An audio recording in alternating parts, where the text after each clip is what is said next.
Welcome to your headquarters for knowledge and helpful advice on a variety of topics, all from trusted experts in their fields. It's time for River City Podcast.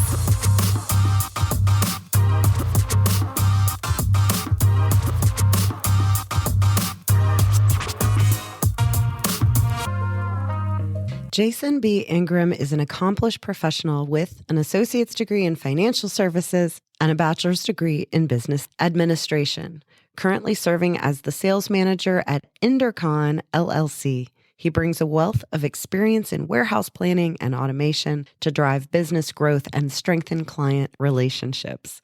But beyond his professional achievements, Jason is a devoted father, son, and friend. Having navigated profound personal loss in a short period of time, he is on a journey of healing and is deeply committed to supporting others facing similar challenges. Through his experiences, he encourages others to embrace the idea that it's okay to not be okay and offers hope and understanding to those who need it most. All right, Jason, thank you for joining us today. Yes, ma'am. Thank you for having me. Your story is incredibly powerful, and we do appreciate that you're sharing it. And I want to start at the beginning. Let's start with what led you to chase your dream and move to Myrtle Beach. Well, the girls and I had lived in a house right next door to my parents, and we'd been there for over 10 years. And, just me and the girls. And about 5 years in, I let a buddy of mine move in from high school, and they were kind of, first couple of days, another guy in the house, they're kind of like, ugh. But then they, saw he was basically me. Right. And another you. And then boundaries were off. They treated him just like they did me. And so we all lived there for about 5.5 years. And then the landlord wanted to get out of the landlord business. He offered the house to me. I was not in a position to buy it. The girls were both legal adults. Yeah. So we sat down and talked about it. And I said, what do you want to do? I said, Daddy wants to go to the beach. That's what always been my dream. I actually was offered a job in Myrtle in 2013, but they didn't want to leave their friends. And I had been put through that as a kid. So I was like, okay. But, they were fine with it. My oldest, she moved in with her mom. She got married back in 2022, and she was, that was her first real boyfriend at 13 years old. And wow. Yeah. So I helped Sarah get an apartment, and I went down there, and I enjoyed it. There I was, and living the vacation life. Yeah, that's what I was going to say. What was that transition like for you? And I guess you had no sort of idea of the challenges that were yet to come at that point. Well, I lost about 40 pounds walking all the time. Yeah, that's great. Well, because it's the first time in my life I'd ever been by myself. And if I wanted to get the oil changed in the car, I wouldn't make an appointment. There was a Firestone right there close to the strip. I just take it, and it's going to be about 3 hours. I'm like, that's fine. And go wander around. I'd just go walk the boardwalk, and my apartment that I got was on the 3rd floor, so I was getting a lot of walking up and down through there. And my roommate actually, after I'd been there about a month, he actually called and was like, can I come with you? I'm like, yeah, come on, man. Came down there, and so then I had some company again. So nice. We actually spend a lot of time near Wilmington, so not too terribly far, or outside of Wilmington at the beach. I love that area. Well, so you get there, and then it's not very long after that your father was diagnosed, and that was pulmonary fibrosis. Yes. And so how did that start to impact you at that point? Well, it was about a month and a half after I'd signed my lease. My dad was always my hero. He was a musician, and I followed that man around from the time that I was old enough to remember. So it hit me because, I wasn't next door anymore. So I was doing a lot of traveling back and forth when I wasn't working. On my 2 days off, I was coming home and hanging around. And he was in Virginia? Yes, ma'am. He was in Richmond. And, trying to help where I could. And then, it's really around the same time that your daughter's boyfriend, Isaac, was murdered. It was about 4 months later. It was 4 months. It was in August. Yep. He was shot and killed right in front of his mother's home. That is still unsolved. And that is a Virginia cold case. Yes. Richmond PD has that case. And you eventually, with all this going on, made the decision to come on back to Richmond. Can you walk us through kind of what happened, leaving and coming back? Well, as soon as he got diagnosed, I knew I was going to come back. That was, I told Mark, I'm like, all right,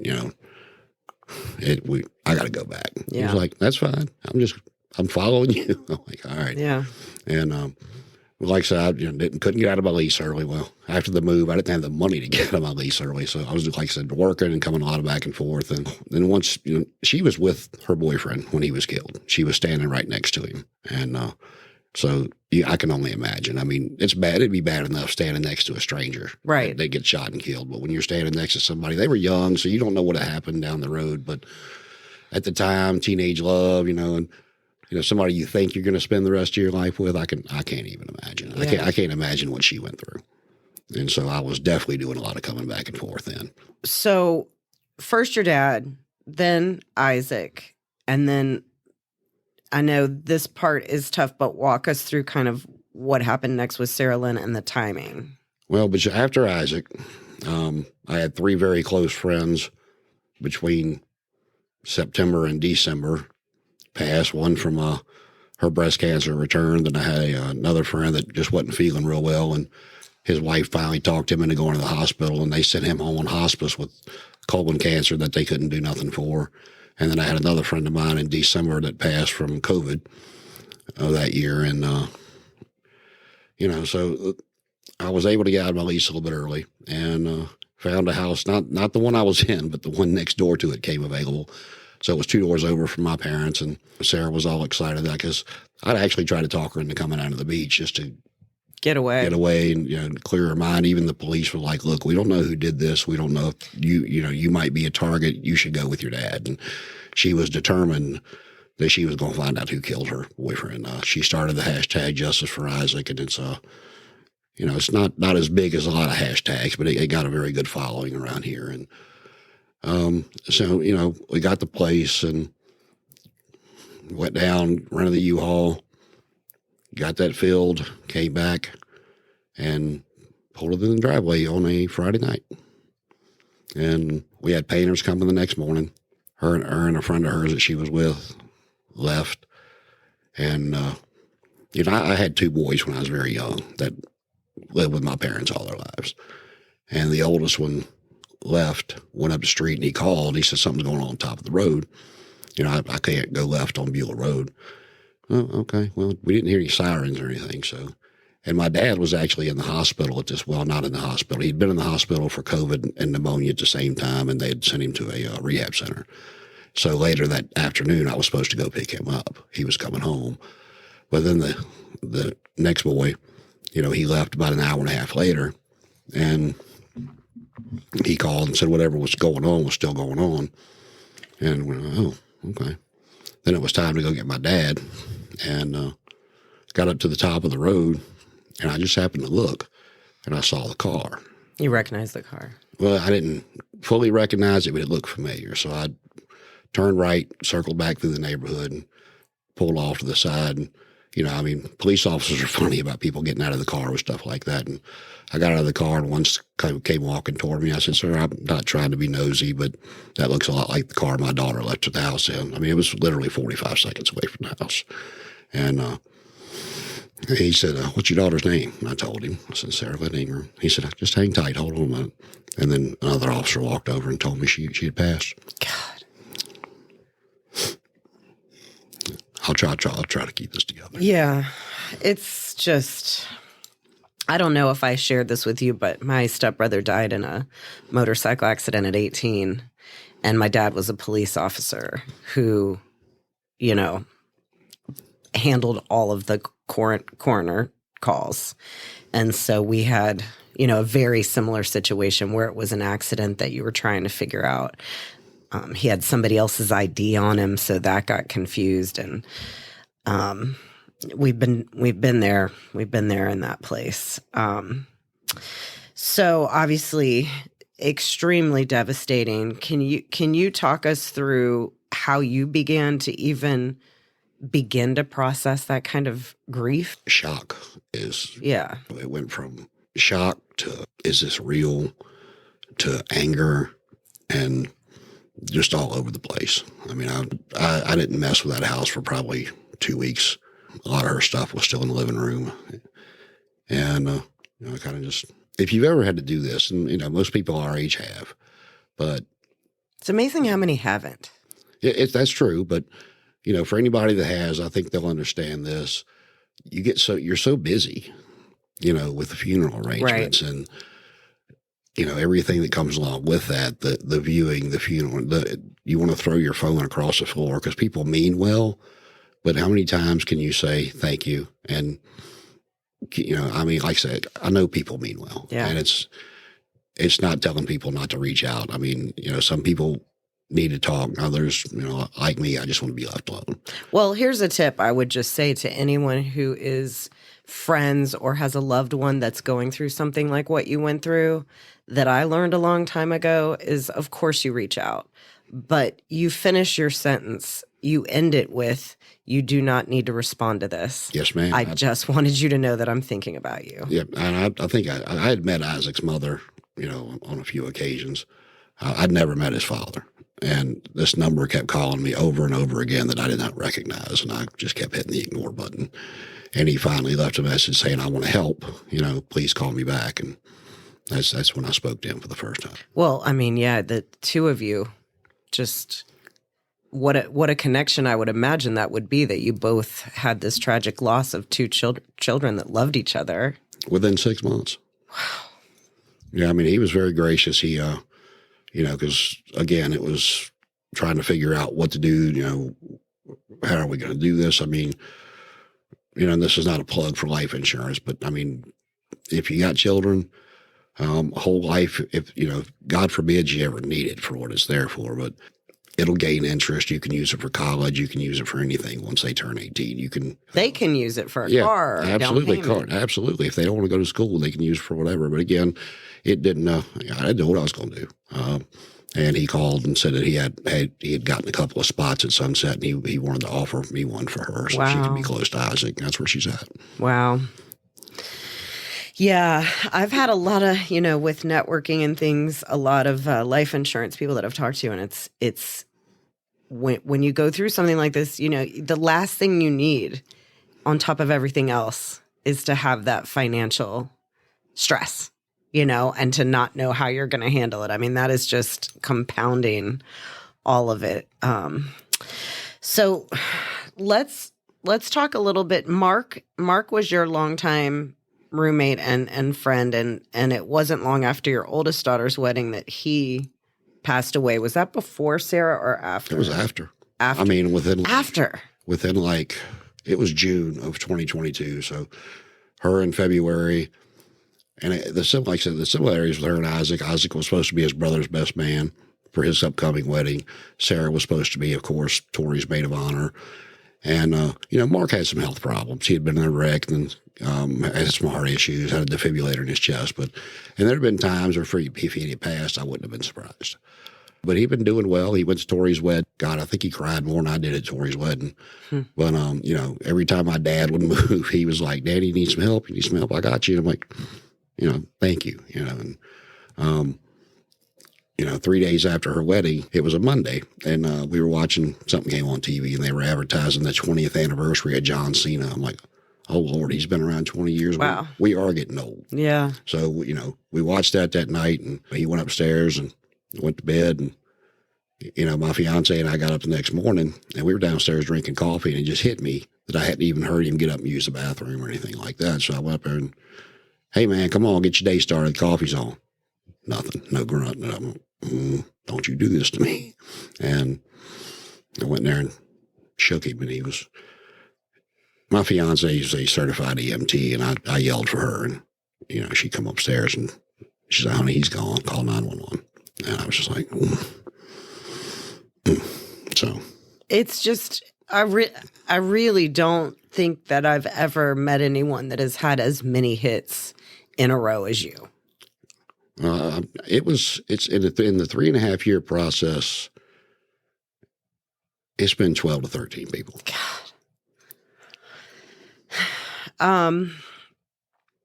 So are there any tools that you were given or that you had friends reach out with or therapy to help you navigate all this? Talk us through that. Even just getting up every day must have been a struggle. Well, I kind of jumped over it, but it's like once you're done with the funeral and, then you could do the burial and, you kind of look around like, what now? Yeah. And now what? There's nothing left to do. I was so up and down but it's like every time I thought I could just pick up and move or try to start doing stuff, there would get another phone call. Right. And you start getting yourself up off the ground where you've been knocked down, and you get knocked down again. Yeah. I mean, it's the old Rocky quote. It's not how many times you get hit, but how many times you get hit and get back up. Yeah. It's true. I mean, if you lost a loved one, I mean, they don't want you sitting here grieving, and you're still here. And, right. I don't know what people believe, but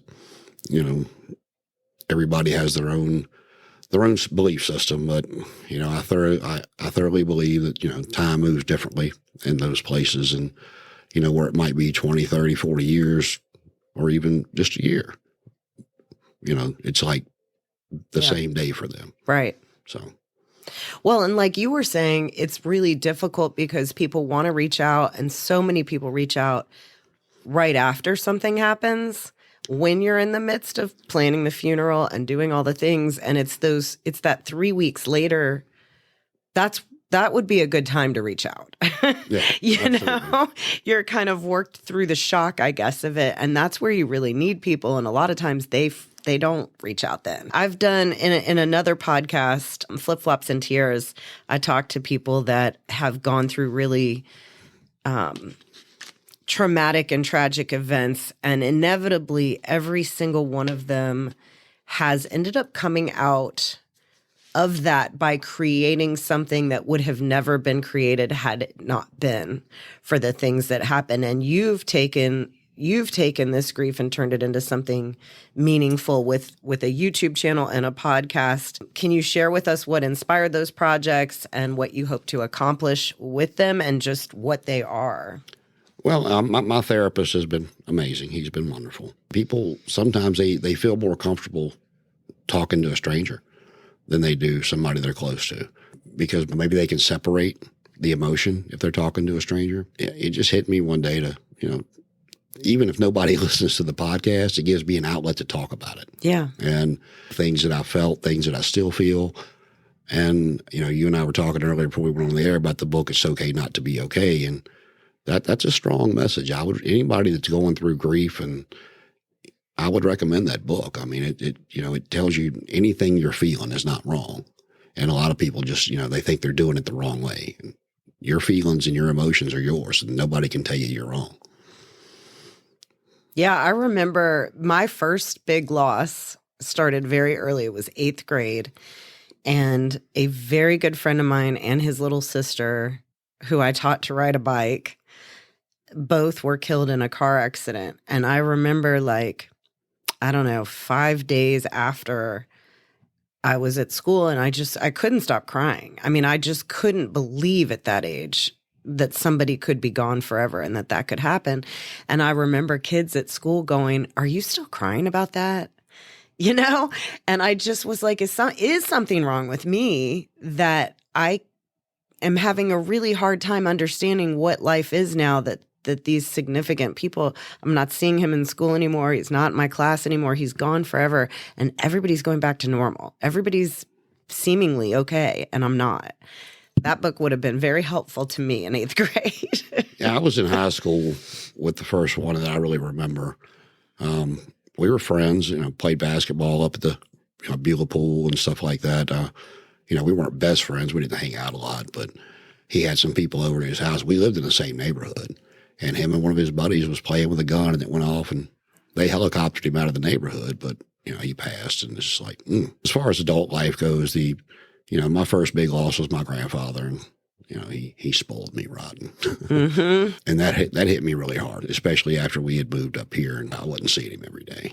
It just, that hit me really hard, but it was I was able to process as the natural order of things. Right. And even when his name was Mark Drake back in high school, even when he passed as young, it was tragedy, but you play with a gun, that kind of stuff happens. So I was able to process it that way. And because I was raised on guns, we lived out in the country, a lot of gun safety when I was a kid. Out of all the stuff that had led up even with Isaac, my dad's diagnosis. I mean, take Isaac out of the equation, it was natural order. Yeah. But once Sarah died, and I don't know. Yeah, there's nothing natural order about that. Well, not only that, but it's the first time I'd ever questioned my own mortality, and that's not a good place in your head. No. To be. I mean, we all know that we were born to die. Right.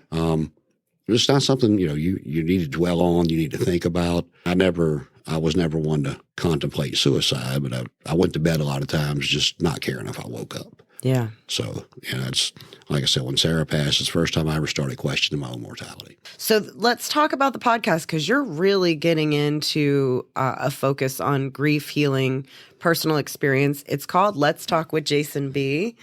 What kind of conversations do you hope to have through this platform? And are you talking to other people on the podcast, or? No, I'm just talking. It's just me sharing how I feel about certain things. The last episode I did was, about, happy times, happy occasions. But you take a look and you kind of look, or you take that step back and you look around at the people that aren't there. My oldest daughter and her husband are expecting their first child in July. And that's I looked at her name's Tori, and I looked at her and they were doing the gender reveal, and it's a girl, and due in July. Wow. Sarah's Sarah's birthday was July 19th. The first three were all born in November. When my ex-wife got pregnant with Sarah, she was due in July. I'm like, I can't do another one in November. But she was 4 days away from mine. She was 4 days after mine. And that was what I always told her. She was a late birthday present to me. And but looking around at Tori and Austin's gender reveal, and my dad hadn't been long past, and just looking around, he was. He made light, he knew he didn't have much long. He always called Tori Lucy from the time she was born. And every time she'd go over, Lucy, when you gonna make me a great grandpapa? You got to have a baby before I die. She's like, Papa, don't say that. And, he was so excited when she told everybody she was pregnant. So I'm looking around. He's not there. Sarah's not there. They called Mark Uncle Mark. He's not there. And it's just like, you try to blink back tears and be happy for them and not bring them down. But Christmas it's like one of our traditions. There's a place in Southside called Pino's Pizza, and that's where we'd all go for Christmas Eve. We go to church, go to Pino's, and go right around, see some lights, and come back. And we always took a picture in front of the tree. The wait staff, the owners, they know us, and sitting there looking at those pictures and watching the number dwindle down each year. And that's kind of stuff I talk about. And I offer people. I mean, if you want to, make a comment, I'll respond to you. If you want to private message me, I'll respond to you. If you don't feel comfortable throwing a comment out there, it's stuff people think that they don't talk about. Right. And it's kind of, like I said again, even if they don't comment, they don't message me, as long as they know it's okay to talk about it. It's okay to feel that kind of way. It's okay to let people know. It's like, hey, this is supposed to be a good time. What's the matter with you? Oh, nothing. I'm enjoying myself. I know Sarah should be here. I know my dad should be here. It's like, that's nothing wrong with that. It's just stuff people don't really talk about. Right. Well, and they feel so alone, I think. I mean, I'd imagine when you were going through that, it sounds like you had a lot of support, but you don't know a lot of people that are going through as much. And so it must feel very, very alone to have that much grief piled up. So I think for you sharing this, are you also sharing any tools or anything about how you kind of got from the place where you didn't care if you woke up in the morning to caring again, and maybe how you got there to help if anybody else is in that place? A lot of therapy. Yeah. A lot of books, a lot of soul searching, talking to pastors. My fiance has been amazing. You talk about people feeling alone. That's how I felt. And yeah, I had a good support system, but it wasn't my kid. It's so different with each person because, yeah, you lose a child, and I don't wish that on anybody. I don't care who you've lost. It's a different kind of grief. And the one thing I'll say to people, if somebody loses somebody, don't turn around because you lost somebody 2 years ago and go, oh, I know what you're going through, because everybody is different. Yeah. And it comes across as your grief is trying to overtake what's fresh. Right. If somebody asks you about it, of course, you can share your experience, but don't interrupt what they're trying to tell you with, I lost my mom 2 years ago. I understand, because I'm telling you, you don't. And I lost my mom is very different than I lost my child. When you talk about the natural order, yes, it's devastating to lose a parent, but there is nothing on this planet harder than losing a child. Yeah, one of the things that my oldest daughter said, it was me, her, and their mom standing at the grave site, and she got a tear in her eye, and I'm like, what? I didn't ask what was wrong. I said, what are you thinking? Talk to me. What's going on? She goes, Sarah was supposed to be here to help me do this when it's y'all's time. Now I'm going to do this alone. And it was like,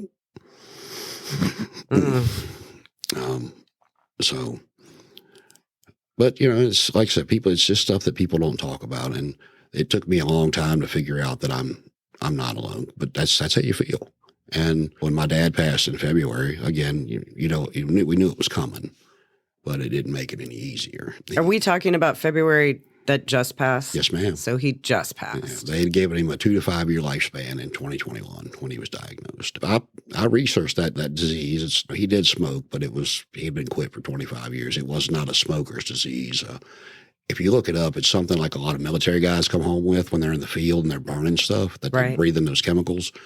And he worked in the printing business for a long time. He was on the camera mixing up all those chemicals back before, people actually took precautions for that, made you wear a mask. Right.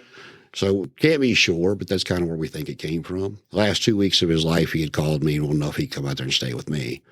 And I tried to get him to come out there before because they have a tri-level and I have a 1-story, and I'm out in the country now. So I'm like, yeah, it's yeah, good country air. I tried to tell him, I'm like, you should come out here. It's a 1-story. Your cord will reach to the deck. It'll reach to the front porch. You can sit out here. But he called and wanted to know if he'd come out there. And I said, yeah, everything okay? And he's like, yeah, I just want to come out there with you. And so the last 2 weeks of his life, I had him. And good. Like I said, it's coming. It doesn't make it any easier. But even with Sarah and Mark and everybody else that we lost, he was my rock. He didn't try to make it better. We talk about the old days of playing music in Martinsville and different stuff. He's a big Yankee and Duke fan. He'd be going crazy right now with Duke in the Final Four. Before he came out to my house, he called me every day. And if he didn't call, I'd call the house. Man, everything okay? I knew he was sleeping, but I just wanted to make sure because especially toward the end, he was sleeping a lot, really, exhausted with any little thing he did. But yeah, he come out there and the hospice team gave me a little pamphlet, and God, I can't remember how they worded it, but it was, they have when they're not doing a whole lot, sleeping a lot, when they'll get up and one last time and have a lot of energy, and that'll be there. Yeah. I forgot what they called it. I've heard that too. I wished I could remember it, but the last week he hadn't eaten, wasn't doing a whole lot. And then, that Sunday that Washington was in the, he's a big Redskin fan. He wouldn't call them the Commanders. They were the Redskins to him. And I woke him up. He watched that game, and he watched Kansas City, and he wanted something to eat, and got him out of the bed, put him in the wheelchair, and he was sitting there watching it. And I looked in there and saw him nodding, and I'm like, you ready to get back into bed? He's like, yeah, but he talked to my mom on the phone. He had talked to one of the boys on the phone. And after that, he was pretty much done. He had a nurse and one of the assistants come out to wipe him off and everything. They came out Tuesday. I went in there and said, hey, you awake? Melissa's coming. Yeah, I'm awake. And he said, where's Annie? I'm like, you want the dog? And he's like, yeah. So I called her, and she come in there, and he's patting her on the head, and she was licking his hand, and the doorbell rang. It was Melissa, and she come in there, and right after, the other lady got there and to wipe him off and stuff, and then that was pretty much it. He was awake enough to kind of roll to one side and help the lady out, and he went to sleep, and I kept going there and checking on him. And my fiance, like I said, she's a school teacher. We had to post the DNR on there because if it wasn't posted, she by law would have to give him CPR. But she checked on him at like 6:50 the next morning, and she said he was still breathing, but it was really shallow. It wasn't. I didn't get up much longer after that. It was like 7:20. I got up and I'd given him his medicine. I used the bathroom and took the dog out and came back in. It was like 7:25. I went there to give him his medicine, and it was a dropper. Even when he was asleep, he didn't like the taste, so he didn't. Yeah. And so, but the lights were off, TV was on, so I could see what I was doing, and put the dropper in his mouth and press a little stuff for it to go in there. Nothing. And I'm like, Daddy, don't you do this to me this morning. And I touched him, and his arm was starting to go cold. His head was still warm, but so it was sometime in that 30-minute time frame that that he was gone. And it's with him in that condition, you're sad, but he's not suffering anymore. Right. It doesn't make it any easier, but yeah, because where he was in the house, he was upstairs by himself, not by himself, but upstairs at his house, and he kept the door shut a lot. And when he got over there, I just put a gate in front of the door to keep the dog out. And the room he was in was right there at the kitchen. Like I said, I've got a 1-story rancher, and we're talking to him through the door while we were. That's great. It was always looking there on him, checking him. Yeah, I love that. So. I mean, you're talking like not only have you lost all these people, but you also had to deal with actually 2 people that passed away in your home. Well, that's why that's a whole nother level. Well, that's why I moved to Dinwiddie. Was 2 reasons. Mark passed in that house. Well, I got that house. It was supposed to be the 3 of us, and then I look one day and it's just me. Like you said, he passed in that house, but VDOT had also put up a sign right up the road, one of those in memorial, drive safely in memory of Sarah Linn Ingram, and I passed that damn sign probably 8 to 10 times a day. I just couldn't take it anymore. Yeah. And my dad was so gracious because I got the house to help with him, and I went over and sat down and talked to him. I said, I got to move. I can't do this. And he was like, I understand. I'll be over. Don't worry. I'll still come over. I said, but I can't do this every day. My fiance and I moved. I got a house out in Dinwiddie, and it's quiet. Still getting used to it. I lived in Chesterfield from the time we moved up here till, my little brief stint in Myrtle, but I've always been in Chesterfield. So, yeah, it's. Do you have your fiance in bubble wrap? I feel like I would be like. It's kind of funny you say that. I need to. Last year, August or September, we had a really bad storm out there and the power went out, and we'd been out on the deck. She will kill me for telling this. But she came in, no lights, in a pair of flip-flops. And as she's coming through the utility room, her flip-flop slipped because it was wet. And she went face first in the refrigerator. Into the refrigerator? And it's one of the big steel ones. And busted her orbital bone. Oh. Had to have surgery on her. Wow. I was like, why are you trying to fight the refrigerator? It's a little bit bigger than you. Yeah, she and I have a lot in common. I definitely have had some, I fall all the time. Trip into walls. I was sitting over there in the recliner, and I heard this big crash, and I was like, you okay? And I went, oh, Lord. And I grabbed my phone and went over there with the light, and when I saw the blood, it scared me to death, and I had called 911. So. Good grief. You, when you were talking about this, so the baby is due, your granddaughter is due this July? Yes, ma'am. Is that right? One of the things, I don't think when we talked offline that I told you about, but the summer of COVID, first summer of COVID, I guess that was 2020, right? Yes. We're all scared to death and worried about everyone. And my brother-in-law's little sister, who was about 30, was hit by a bus in Brooklyn and killed. Her name was Sarah. Wow. And my stepfather died years ago. His name was Sam. And so when my sister had her first daughter, she named her Samara, which is Sarah and Sam combined. And every time I look at her, I think of her aunt, Sarah. And I think that in a way, it's so, even though they're not there to see it, who knows what she will have of them inside her that she's bringing back to you guys. So. I told Tori, I said, having a girl due in July, I said, if you don't think there's some divine intervention there. That's right. We don't know what she's naming her yet, but she did say that her middle name will be Lynn. She's carrying that tradition on. And where that came from, her mom was picking out these long names. And I'm just like, And it was about 3 o'clock in the morning one night my mom called. And I'm like, everything okay? I had a dream. I'm like, thank you, Martin Luther, for waking me up at 3 o'clock in the morning. And I'm like, what is it? She goes, and my grandfather I was so close to was her dad. She's like, Daddy was holding the baby. We were in the hospital. I'm like, okay. And she goes, he asked what her name was. She goes, and I just spit out one of those names that Vicky was talking about. And he said, he looked right at her and said, no, I can't pronounce that. Her name's Sarah. And I'm like, oh, okay. Because that sounded exactly like something he would say, old country boy. Hung up the phone. Vicky said, everything all right? Told her what she said. She goes, we're naming her Sarah, aren't we? I said, yep, good night. Wow. And so, yeah, so I went and Linn was his last name. That's where it came from. So Sarah Linn.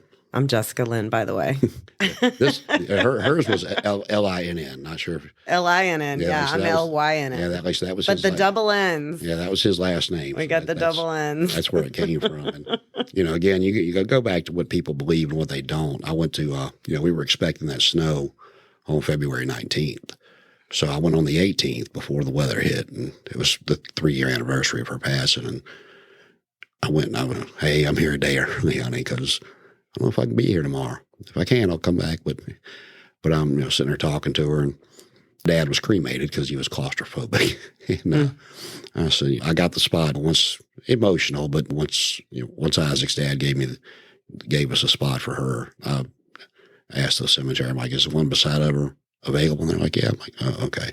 So I put a little bit of money down and start paying on it every month. And I told her, I said, baby, when I can afford it, I'm going to, put a cremation bench right here next to you and be for all of us. And I'll get your pop out here with you, as soon as I can. And again, believe what you want to, but I heard her voice as clear as day say, thanks, Dad, but I already got him.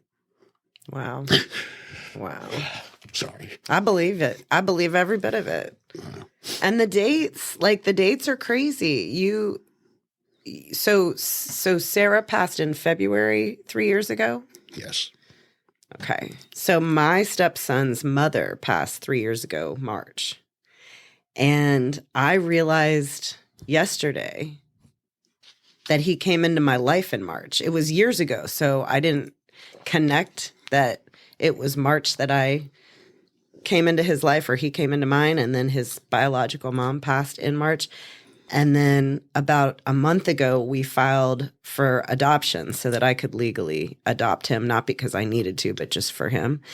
And the adoption papers were finalized and signed off by a judge a couple days ago. So it ended up ironically being that he got a new mom, let's just say legally in March. I think there's just, when you really start putting those things together, like July for you, I think people need to listen to that stuff and take solace in it. Well, it's somebody trying to give us comfort. Well, that, and you talk about that, it's kind of a segue what I was going to say. My grandfather passed away on October 19th, 2001. Sarah was born July 19th, 2002. She was born 9 months to the day that he passed, right around the same time he passed. And I said when I was talking about her at the funeral that I knew he had sent me an angel. He just didn't tell me that it was only for a little while. Right. And she passed February 19th. Wow. Isaac was killed on August 9th, but where it was a crime, it took a little while, longer than normal for his services. He was buried on August 19th. I'm like, I cannot get away from the 19th. Yeah. I'm looking around going, am I missing something? Right. Am I supposed to do something big on the 19th? Is that supposed to be, well, maybe, and also bubble wrap your fiance on the 19th, if no other day. Just keep her tight. Yeah, her sister's due July 11th, and I'm like, well. It's going to be late.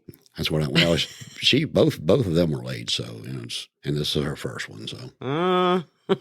You're going to have to give us an update about that. We'll see, yeah. As soon as she has her, I'll let you know. Let's jump into public speaking, because in addition to the podcast, Let's Talk with Jason B, and then your YouTube, is that called the same thing, by the way? It's just youtube.com/Jason B. Ingram. Okay. And we'll put the links for Jason's podcast and YouTube in the body of this Facebook. But let's talk about public speaking, because that, I think it sounds like, is something that's important to you. And tell us a little bit about what you kind of hope to share and what might make sense for people that would like to look at bringing you into certain events to speak. Well, there's a group called Compassionate Friends, but it's specifically for people that's lost a child. And my anger at first, their mom actually started going. She tried to talk me into going, and I didn't want no part of it. And she said, well, it's really good. I'm like, no, it's not. I said, those people's world are devastated, and so is ours. And I said, I don't mean to sound how this is going to come out, but if I go talk to somebody that lost little Johnny, it didn't affect my life at all, just like me losing Sarah didn't affect theirs. I'm still kind of just into not sure how that really works. I mean, Yeah. I'm sure it's helped some people because they wouldn't be around if it didn't. I'm just looking, again, it's kind of like the podcast. I want to be able to be face to face with people, and it doesn't matter who they lost, whether it was their mom, their dad, a child, or brother, or sister, niece, nephew, how you're feeling. It's perfectly normal to let you know that you're not alone. Yeah. And that's kind of what I want the message to be, because it's, like I said, it doesn't matter just because somebody, like you were talking about with the school, just because somebody lost a friend of theirs, that could have been like their sister, that could have been like their confidant who they went to, just because they weren't blood related or it wasn't whatever that you think it should be for them to feel that way. Right.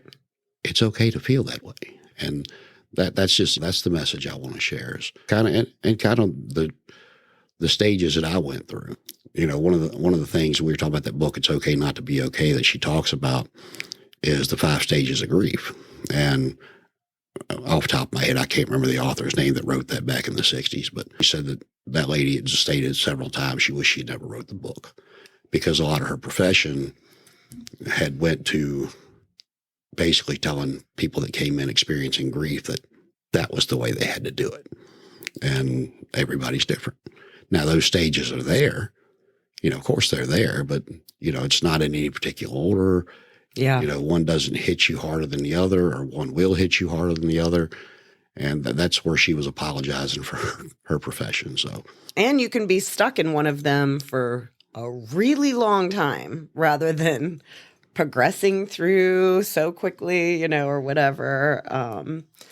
Yeah, because I definitely got stuck in a few of those. And again, that's okay, because we're all different. And like, a lot of people will do that. You know, we were talking about earlier. It's like, oh, you lost such and such. Well, don't do that. Yeah. I mean, if people need that outlet, you know, they'll ask, well, how did you get through it? And then of course answer them. But people need to vent. People need to talk. People need to be alone, and all that's okay. And I don't think, whether it's society or whether they're the people that are close to them, just don't.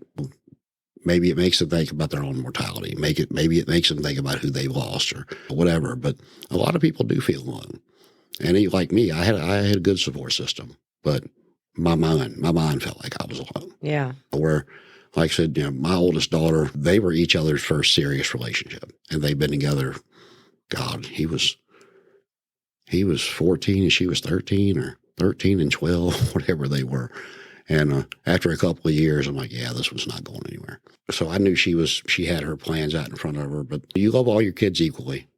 But Sarah was the baby. Yeah. And too much like me for her own good. When I get mad, or she's like, why are you getting mad? I'm just like you. I'm like, yeah, but I wasn't like that at your age. It took me 40 years to get this way. So it was, like I said, I felt like, and you know, it's like I told Tori, because I didn't want her thinking that I was closer to one than I was the other. When I told her, I said, you were 35 at 12 years old. Yeah. You know, you just, I never had to tell you what to do. I never had to, I said, I worried about you, of course, but I didn't have to worry if you were doing something stupid. I said, you didn't need me.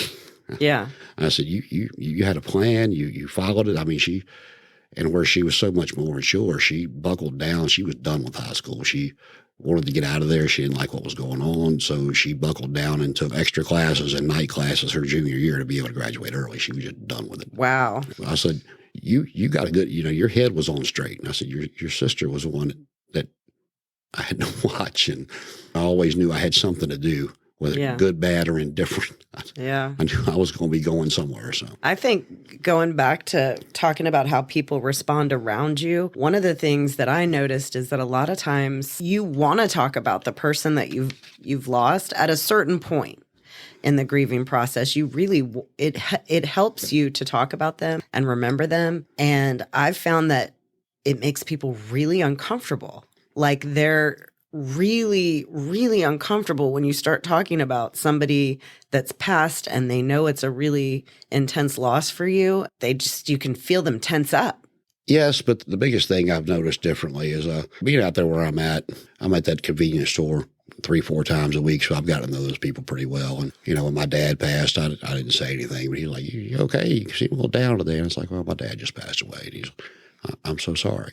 which is kind of what you get with a brother, sister, mother, father, whatever. But when you tell somebody your child died, it's instant. They don't know what to do. No, they don't. And it's so you kind of build up a wall of not really saying a whole lot about it unless it's family or a close friend. Because you're protecting them. Yeah, because they immediately go like ghostly white and don't know what to say. Yeah. And I'm not going to say it for you. I mean, Right. That's the biggest difference I've noticed. But I will tell you, we talk about all the different people that's passed. If something happened to Tori, you might as well come find me in a mental institution somewhere. The reason I say that is my aunt, my dad's sister, one of them. But we've been through a lot. His youngest sister, her first kid back in the 70s was breached before they could realize that. And they told her he wouldn't live through the night, and then they said he wouldn't live through the week. He lived to be 8 before he passed. Then her next child, he was addicted for a while, and he was coming off. He was on the methadone, but apparently he took a little too much of that. And he was 32 or 33, but his heart exploded in his sleep. Oh. That was his youngest sister. The next one up, that was between the two of them, within this past year, she lost both her sons. They weren't addicted, but they dabbled in drugs. Derek was 2 or 3 years younger than me, and Hunter was 35. But these are your cousins, yes, right? Yes, yeah. Okay. And Hunter went and he was in an abandoned house, just kind of getting away from somebody. It was Danville, Virginia, by the way, it's in the country. He wanted to get away from people, and he went in this abandoned house and lit a candle and passed out, and the candle burnt the house up with him in it. And then I'm not sure what Derek was taking, but less than a year later, he took something that had fentanyl in it, and it killed him. So she lost both her sons in less than a year. And then on top of that, the ongoing joke was my grandmother, my dad's mom, was go out and live us all. Yeah. She was still kicking and getting a little slower toward the end, but I was so glad I got to take him back down there for Christmas of 2024, because she passed in April of 2024. So he got to see her one last time. And my aunt lived with her too. So within a 12-month time frame, she lost both her sons and her mother. I can't imagine. I've said that if one of my children died, put me in an institution, you say that, but you just find a way. You just find a way, like you found a way. I mean, if you would have looked back at yourself 10 years ago and said, look at all that I'm going to face, I don't think you would have thought you'd be here right now and you'd be doing this work for other people to try and help them rather than be in an institution, right? One thing I learned about myself that I'm trying to figure out how to fix is, it's funny I say fix, but it hit me at one point that I've just got this savior complex. That's not thinking I'm Jesus or something, but every time somebody's got a problem that I'm close to, that you want to fix it. I want to fix it. I remember when, getting off the phone after finding out my dad was diagnosed, and I was just like, I can't fix this. Yeah. And then I remember looking right at her mom when we were at MCV with her on that gurney, and I just looked right at her. I said, I can't fix this. And it never really occurred to me that that's what I always tried to do, to shelter the people I cared about from whatever the situation may be. And talking about her on that gurney is one of the things I talked about, which episode I did, but just images you'll never get out of your head. Seeing her on that gurney was one, and having to go down and identify the body, and then seeing her in the casket, and then finding my dad with his mouth wide open. And Mark, I'm sure. Yeah, and Mark. Let's shift gears and talk about your books, because you're now also writing multiple books. So there's I'm Not Alone and Neither Are You, and then some children's books that were actually inspired by Sarah Linn's rescues. Tell us about all that. She would have brought the farm home.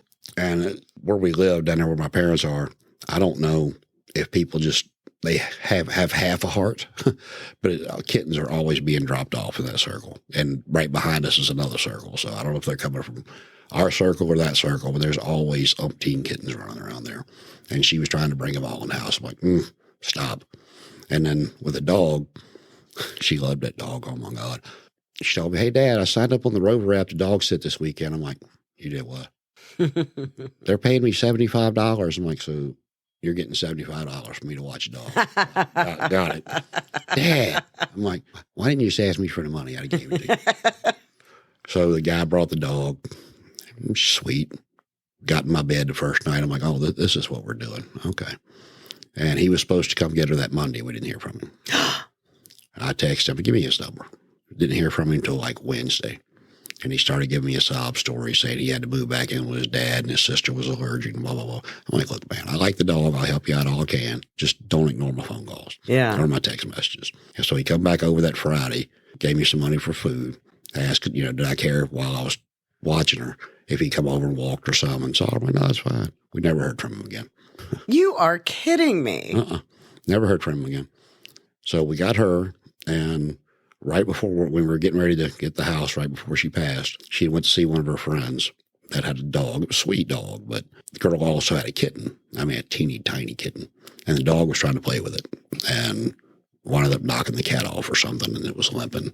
And she didn't ask. She just told the girl, I'm taking this cat. You're not taking care of it. I'm like, I don't want another cat. I got both of them. And she was very passionate about the animals. She was a type that if she saw a homeless person on the street, she'd go give them $10. If she didn't have $10, she would borrow it and have to owe somebody $10. Yeah. And me and her mom both told her, like, honey, not all those people are legit. She was like, I'd rather make sure somebody got it that needed it than worry about somebody that didn't need it. I'm like, oh, okay. That's just who she was. She wanted to rescue everybody. And I guess figuring out about myself what I did, she might have got it honestly. So she named the cat Nezuko, Nezzy for short. When I asked the guy what the dog's name was, he told me it was like Annie-Opie or Anti-Opie or something. I mean, what in the world is that? It was like Wonder Woman's mom's cousin or something. What? So, that's what I said. I tried every pronunciation I could think of that name. The dog, just nothing. I'm like, you're Annie. And she answers to it, and little orphan Annie's kind of appropriate. Yeah. But she loved both of them. The first book's going to be titled Our Mommy is in Heaven, The Adventures of Annie and Nezuko. So it's kind of what I'm working on with that. And not looking to get rich off anything, but if any proceeds come in for any, like all those books, if anything comes in off the series of the children's stuff, it'll go to the Richmond Animal League. Mm-hmm. It's just, that's just where I wanted to go. That's what she would want, and help out the animals. And, it was just kind of a way to keep her memory alive as well, because they'll all say in memory of Sarah Linn. Yeah, I love that. Plus children, I mean, any book that has animals and rescuing animals, I mean, kids are going to love that. Yeah, like the next one I've gotten, I'm, got the title ready, or, going to our new home or whatever. Yeah. However I wind up, titling it, it'll be in succession. So. Yeah, I love that. So what's your goal for the children's book inspired by Sarah Linn? What's your goal for releasing or getting that out time-wise? This is all new to me. And okay. I found out last night that you can self-publish on Amazon. Yeah, you can. I didn't know that. Yeah. So that might be an avenue for me to look at. I want to get the first book done, and if I can get any interest out of it, then I might do it on Amazon. I might do it somewhere else. Yeah. We can help you with that, by the way. Oh, we do that. Oh, who knew? We'll chat later. Yeah, but yeah, you get traction on Amazon, you can get traction just about anywhere. That's right. So. And what about I'm Not Alone and Neither Are You? Have you finished that book? No, that's a type a little bit and wipe the tear out of mine and get up and. Yeah, little doses when you can. I understand that. I do. I mean, the emotions are good, but not too much. Yeah, well, you got to be able to see to type. Right. Let's talk about the foundation, because if everything that I've said already isn't enough, you're also looking to start a nonprofit foundation in honor of Sarah. What will that foundation support, and what impact do you hope to make with it? Keep her memory alive and stuff she was passionate about. Hopefully I can, get that cremation bench next to her for my dad. I really do want that. But once that's done, my next goals are going to be I'm sure it's still out there. I haven't looked in a while, but I know Isaac's family put up $10,000 for a reward to help solve it. And it's a shame that money makes people talk like that when it's just the right thing if you know something. But and if you do, call the Richmond Crime Solvers. 768-9000, I think. We can post that in the podcast. But I want to contribute some more to that, because the more it goes up, somebody might actually say something. Mm-hmm. Once that's done, whether it's the Richmond Animal League or the Richmond Animal League and some other shelters around the area, make donations in her name. Also help with the homeless. It's just like I said, she was just passionate about a lot of things, and she wasn't one of those that said, yeah, I want to be this, I want to be that. I don't know why, but she was drawn to this Hispanic community the way she was. But it wasn't I want to be an immigration lawyer. It was I'm going to be an immigration lawyer. And she would have been. When you really kind of look back at the last few years, is there anything that you would say is maybe the biggest lesson you've learned about grief or resilience? Or if you're experiencing new grief, it's the first time, it's not going to come overnight. You can listen to other people. You can read the books you want. You have to figure out what's right for you, what's going to make you get up in the morning. And it took me a long time to realize that, and people will take this the wrong way they'll look at you sideways, but they passed, you didn't. And it's not a matter of being nasty with that phrase. It's a matter of they loved you. They don't want you sitting down here, crying over them every day when you still have part of your life to lead. Yeah. And it took me a while. Sarah would not want anybody crying over her. She'd tell you, she loved to have fun. She got a friend of hers that still posts the Snapchat memories and all that stuff with them singing and having a ball and just, those bring a tear to my eye when I see them, but it makes me smile too, to know that family's not the only one still remembering her. That's the main thing. You can take advice. You can take everything in. Write it down if you need to. Hey, Amy said this, John said this, and take it all into account. But again, you have to figure out for you what's going to make you get up in the morning and keep moving. Because if you don't, it's very easy to just lay there and why this, why them, why me, why am I going through this? And I will say this, and this has taken me a long time to get to as well. I think God had a way of taking her early because she was having a hard time being, and again, it'd be hard enough standing next to somebody that you don't know, getting shot multiple times. Yeah. But when you're standing next to somebody you think you're going to spend the rest of your life with, and they might have, when who knows? But at the time, that's what they thought. And she was headed down a bad path. She was having a hard time. Again, I cannot imagine what she was dealing with. I mean, sometimes she would talk about it. Sometimes she wouldn't. Other times she just wanted to lay on my lap and let me, pet her hair and just silence. You have to keep moving and, figure out a way to honor them, but not let it control you. Yeah. Because if you do, you'll probably be there a lot quicker than you were supposed to. Right. With them. Like I said, I never questioned my mortality till Sarah died. I'd buried people, great-grandmother, grandmothers, but it's like, tomorrow's not promised. We all know that. And you can hear all the motivation you want, which is not really what I'm looking to do. I want to say motivational speaking is what I'm looking to do. It's more of a, let's chat. Yeah. But it smacks you right in the face that, hey, tomorrow's not promised. Today is the only today we got. There's 2 days you can't do anything about, and that's yesterday and tomorrow. Would you ever be open to somebody who lost a child just because that is such a unique grief reaching out to you? I mean, are you open to having one-on-one conversations? Absolutely. Yeah. I'm very open to it. Mm-hmm. But I also want them to understand that, especially if it's fresh, that what I tell them might make them mad. Right. They might not understand. Yeah. It just, there's several different things. But with the YouTube channel, not only is it that's the stuff that's on there, but if you're a fan of gospel music, my dad was a very talented musician. He recorded an album with the legendary gospel group, the Ambassadors, back in 1969.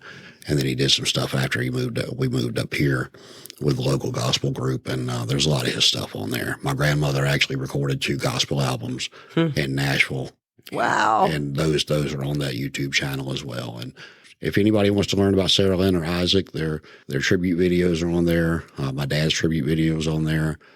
My dad and Sarah's funeral's on there. The stories that John Burkett has shared about Isaac, every story he's published, I've shared on my YouTube channel. And I can't remember the guy's name that actually asked me if John could come speak with me, but I'll never forget this. We were getting ready to head out the door to go to the funeral home, make plans. And he called and I answered the phone. He asked, did I care if he wrote an article about Sarah? Because a lot of times the passenger in the car was overlooked. Yeah. And I said, no, that's fine. I said, but I can't talk right now. I'm getting ready to head to the funeral home. And he was like, when are you going? I said, we're walking out the door in like 5 minutes. He goes, I only need 3. I'm like, okay. So I answered his questions, hung up the phone, didn't think nothing about it. By the time I was leaving the funeral home, he sent me a story to review, and he did a phenomenal job. He entitled it Chesterfield Teen to be buried in prom dress she never got to wear. Wow. That's what we buried her in, because she couldn't go to, they canceled prom because of COVID. And he did it. That story, it reached a lot of places. I mean, I don't know if it got to all 50 states, but it got to a lot of them. Wow. That's amazing. Well, I'll share a link for that too. So for everybody listening, all you need to do is go to the body of the podcast from wherever you're listening, and there are going to be links for everything that Jason and I have talked about today. And you heard him. Reach out if you need some support, but just know he's gonna give it to you straight. And you might or might not be ready for that. I'll give to you what worked for me, and you can take it from there. Yeah. Jason, thanks for being on River City Podcast and sharing your story. Yes, ma'am. Thank you for having me. It's been a pleasure. Thanks for listening to River City Podcast. If you're interested in setting up a podcast for your business, go to rivercityconsulting.com.